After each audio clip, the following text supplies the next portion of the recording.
नमस्कार मित्रांनो, स्वागत आहे तुमचं पुन्हा एका नवीन व्हिडिओमध्ये.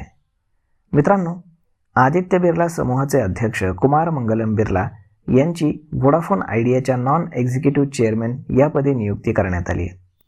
जिओ आणि एअरटेलची स्पर्धा आणि समायोजित महसूल थकबाकी यांच्यासारख्या नियामक अडचणींमध्ये असतानाच हा निर्णय घेण्यात आला आहे. बिर्ला यांच्या मते भारत डिजिटल होत असल्यानं दूरसंचार क्षेत्रामध्ये खूप संधी आहेत. कंपनीनं नेटवर्क सुधारण्यासाठी आणि सेवेचा दर्जा वाढवण्यासाठी $5 अब्ज गुंतवणूक करण्याचं ठरवलं असून या गुंतवणुकीचा फायदा सर्वसामान्य नागरिकांना कसा होईल, तसेच शेअर बाजारातील कंपनीच्या स्थितीवर काय परिणाम होईल हे जाणून घेऊयात.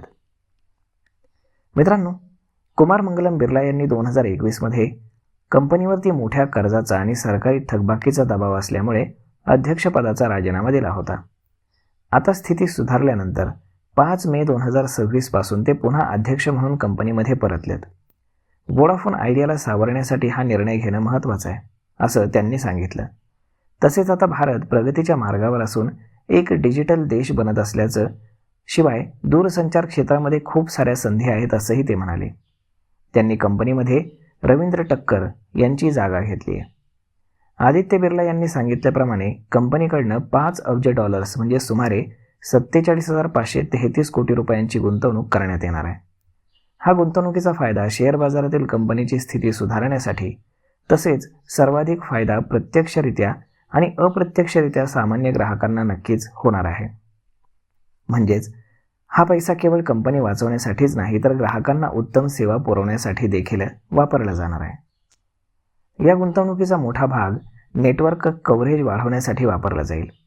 यामुळे कॉल ड्रॉपच्या समस्या कमी होतील आणि घरातील किंवा ऑफिसमधील डेड झोनमध्येही चांगले सिग्नल्स मिळतील. $5 अब्ज ही गुंतवणूक प्रामुख्यानं 5G सेवा सुरू करण्यासाठी आणि सध्याच्या 4G नेटवर्कची क्षमता वाढवण्यासाठी केली जाणार आहे. यामुळे सर्वसामान्यांना हाय स्पीड इंटरनेटची सेवा मिळेल. कुमार मंगलम बिर्ला यांच्या मते ही गुंतवणूक कंपनीची बाजारातील स्थिती सुधारेल. जर बाजारामध्ये जिओ, एअरटेल आणि वोडाफोन आयडिया या 3 खाजगी कंपन्या असतील, तर त्यांच्यातील स्पर्धेमुळे ग्राहकांना स्वस्त प्लॅन्स आणि अधिक चांगल्या ऑफर्स मिळण्याची शक्यता वर्तवली जाते. तसेच यामुळे डिजिटल इंडिया या मोहिमेला जास्त मजबूती मिळेल. तर इतकी मोठी गुंतवणूक करण्याच्या निर्णयामुळे गुंतवणूकदार आणि कर्जदात्यांचा कंपनीवरील विश्वास वाढून शेअर्समध्ये देखील याचा परिणाम आपल्याला नक्कीच पाहायला मिळेल. तसेच या कंपनीतून हातामध्ये उरणारा निव्वळ नफा सध्याच्या तुलनेमध्ये 3 पटीनं वाढवण्याचं देखील बिर्ला यांचं नियोजन आहे. त्यामुळे आता कंपनीवरती जे काही थकबाकी आहे, AGR ड्यूज आहेत, तर ते 27% त्यांनी कमी केलेले आहेत आणि याची परतफेड करण्यासाठी अजून 10 वर्षांची मुदतवाढ देखील सरकारनं दिलेली आहे, असं त्यांनी सांगितलेलं आहे. तर मग मित्रांनो, अशा पद्धतीनं आता वोडाफोन आयडियामध्ये कुमार मंगलम बिर्ला पुन्हा परतलेले आहेत. तर मग आता कंपनीवरती याचा कशा पद्धतीनं परिणाम होईल हे आपल्याला भविष्यामध्ये नक्कीच पाहायला मिळेल.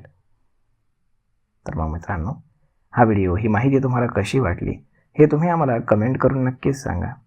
आणि जर आवडली असेल तर आपल्या जवळच्या मित्रमंडळींसोबत देखील हा व्हिडिओ तुम्ही शेअर करायला विसरू नका. धन्यवाद.